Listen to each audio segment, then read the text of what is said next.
creatives, Serena here. Thanks for joining me today on my YouTube channel. Now today I'm going to do something a little bit different. I bought this large, and I mean large, huge, 22 by 30, 56 by 76 centimeter, 140 pound cold press Fabriano paper because I wanted to make some small journals of my own without sewing. It's very easy. All you do is fold and cut a few sections and you've got yourself a nice watercolor journal. So without further ado, let's go ahead and grab one of these lovely sheets with the deckled edges. I love this, and get started. Alright, now I don't know what I did. Somehow I lost the clip on video of me folding, and it just didn't record for some reason, so I can't refold the paper. It's already been folded. So what I'll do, and cut, so what I'll do is take this piece of just simple copy paper and just pretend this is the watercolor paper. So what you'd want to do is go ahead and fold it in half. Alright, and as I said when I was filming it, which I lost, these papers have a grain to them. They'll either be running this way or that way, so you'll find that one way is very easy to fold, but then when you try to fold it the other way it's much more difficult, especially with a large sheet of paper like that. So maybe it's better that I lost that clip because you don't see me struggling like I did. But anyway, you fold it in half, then you're going to fold this section in on itself like this. Okay. Now I had a tool that I used. It was like a bone folder that's used in bookbinding, and that made my sharp creases. But you can use your hands. You can use any, an edge of a scissor, something like that, that's a little bit smooth. You don't want anything that's really sharp, but just something smooth. Go ahead and fold the other side in like that. So now you've got your quarter folds, and what you're going to do is the same thing, but in this direction. So all you need to do is match up your edges as best you can. I'm trying to do this white on white. I don't know if that's coming through for you or not, but I hope so. I think it's better than the black because you can't see that. If I put it on the table underneath, you won't be able to see it at all. It'll just white out on you. And do the same thing. Fold those edges into the center crease. So you don't even have to measure. If you want to take your paper and just make 3 sections instead of 4, obviously you'll have larger pages to draw and paint on. If you want to do that, you can. It's fine. You may want to measure it. Put your measurements in pencil and then fold it based on that. Now what you're going to do is make your cuts not all the way through the page. Don't do that. You want to leave one section uncut. So you'll start here and cut there. Start here and cut there. And start here and cut there. So I'm going to go ahead and do this. So I'll cut along the lines here. Try doing this sideways, so hopefully it'll come out somewhat like that. And then this one I'm going to cut here, but remember, not all the way through. Of course, when you have your watercolor paper, you'll want to probably use a straight edge. And on this one, I'm going to cut all the way there, but not straight through. So I'll go like this.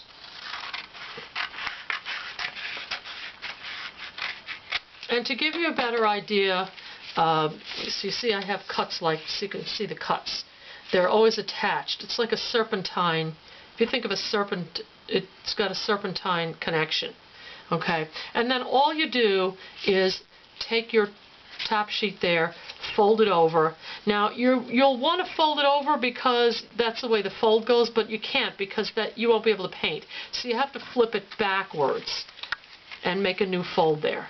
And then this one you can use the fold. And then this one you can't because you'll never be able to use it. So you flip it the other way. There's an intuitive way you'll be able to do this as you go along. You'll see how the folds go, whether they go backward or forward. and then see this one, I want to go like that, but I can't because then I won't be able to use it. So I'm flipping it backwards on itself. And just fold all the way through. Now I'll show you in the next segment, I do show the actual watercolor paper, and you'll see how I folded it. It's you know, you'll see it on the actual watercolor paper. It went a little off the page, or off the screen, but you'll see it comes out something like this on a little larger scale. Okay? Alright, so I'm back.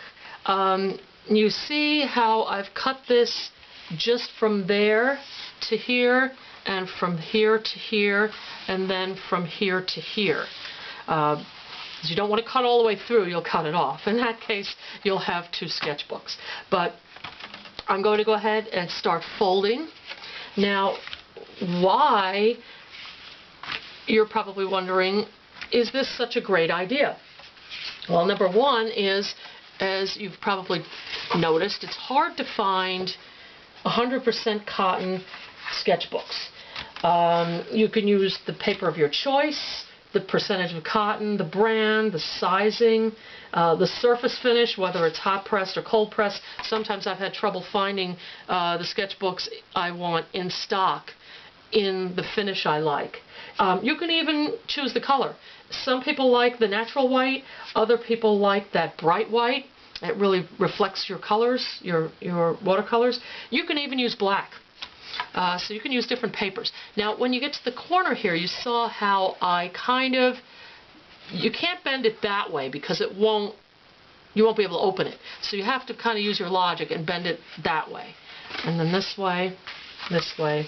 And the other advantage is cost. Okay, now here we're coming to another corner. Now you see I can't bend it this way because we won't be able to open it. So you bend it this way. It has a natural way that it folds.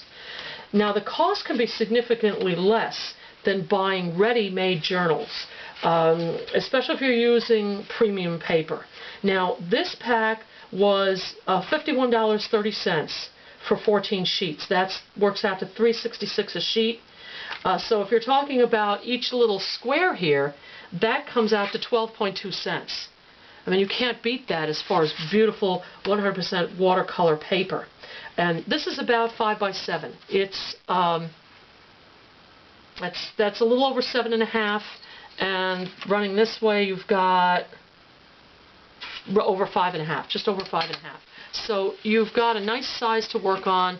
You can even make these smaller if you wanted to, or make them bigger. If you wanted to use, see, I can't. I'm trying to fold it that way, and it won't work because I can't unfold it when I want to.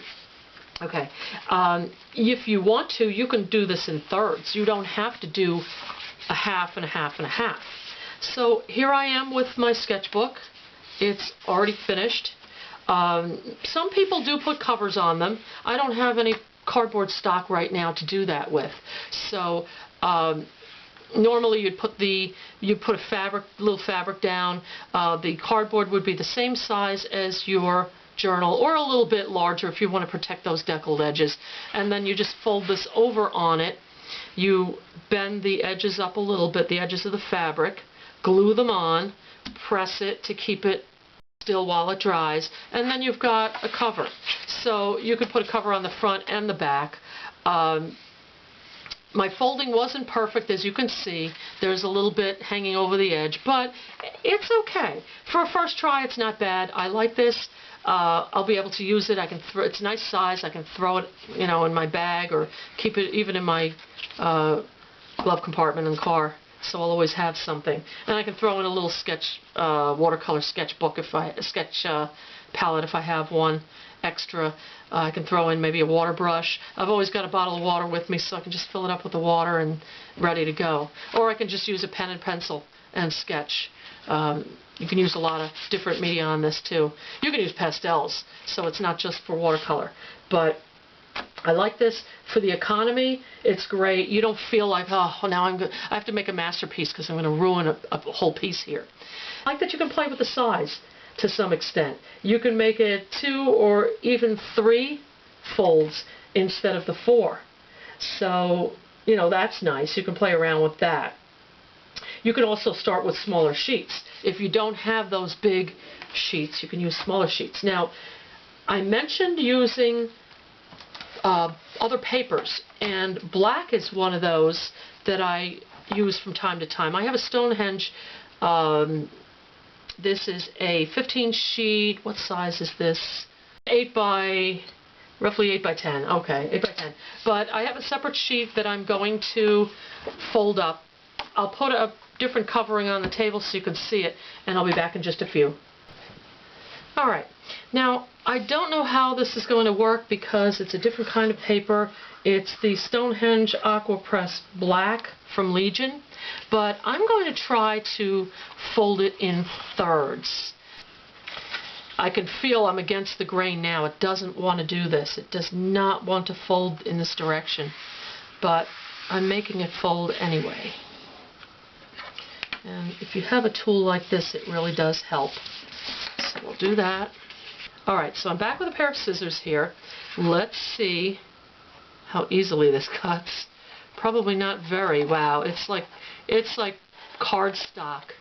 It's really thick. I mean, it's 140 pounds, so I don't know what I expect. You can see it's like kind of lopsided, but you can do a much better one. I have faith in you. I know you can. But it's the same concept. Once I press this down and it stops coming apart like it is, you have a little surface to work on there. Now you see this one doesn't really like to be folded. It's kind of coming apart right there. It's fraying. But I mean, for the purposes of having something with you and having something you can play with, it's nice. It's nice. It's a nice little size. Now this one you could even put this in your pocket. Just another alternative. So I hope you enjoyed this video. I hope you found it interesting and inspiring to go ahead and make your own. I'm going to be excited to use this. Now make sure you hit the like button. You leave me a comment and let me know how your project worked out. And don't forget to subscribe. See you next time.